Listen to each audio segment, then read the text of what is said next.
আসসালামু আলাইকুম, সবাই কেমন আছেন? আশা করি সবাই ভালো আছেন। তো আজকে সন্ধ্যাবেলা আপনাদের সাথে আরেকটা ব্লগ নিয়ে হাজির হলাম। এখানে খিচুড়ি রান্নার আয়োজন চলছে। এখানে আমার আম্মু খিচুড়ি রান্না করছে। আমার আম্মু এই যে, আর আমার পাশে আমার নানু আছে খিচুড়ি খাওয়ার জন্য।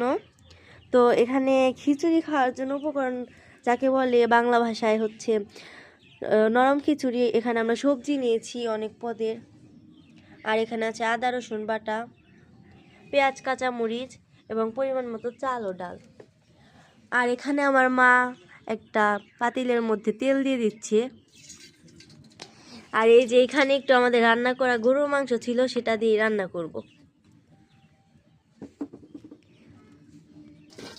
আমার মা এখানে পেঁয়াজ কাঁচামরিচগুলো দিয়ে দিল, এগুলো এখন একটু ভেজে নিব। আমার মায়ের রান্না হতে থাকুক, ততক্ষণে আমরা একটু ঘুরে আসি, আমাদের বাড়ির পরিবেশ আপনাদের একটু দেখাই।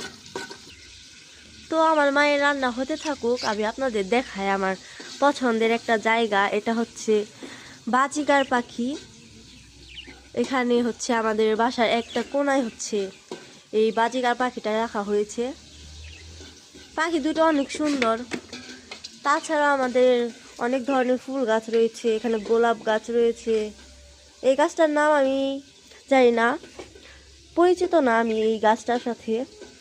এছাড়া এখানে ক্যাকটাস গাছ আছে। শুধু ফুল গাছই নয়, আমার মা সবজি গাছও চাষ করে। তা এখানে রয়েছে বেগুন গাছ, যদিও এখনও বেগুন ধরে নাই। এই যে এখানে ক্যাপসিকাম গাছ, আপনারা লক্ষ্য করলে দেখতে পারবেন ক্যাপসিকামের ফুল এসেছে। ইনশাল্লাহ খুব তাড়াতাড়ি ক্যাপসিকাম ধরে যাবে গাছে, তখন আপনাদের আবার দেখাবো। এখন যেহেতু সন্ধ্যা হয়ে গেছে, তাই অতটা ভালোভাবেও দেখানো যাচ্ছে না। তা আমি চেষ্টা করছি আপনাদের দেখানোর আমাদের বাড়ির পরিবেশটা ঘুরিয়ে ঘুরিয়ে। এছাড়া এদিকে আমাদের বাড়িতে আরও আসছে ফুল গাছ। আসলে আমার মা আর আমি ফুলপ্রেমী মানুষ।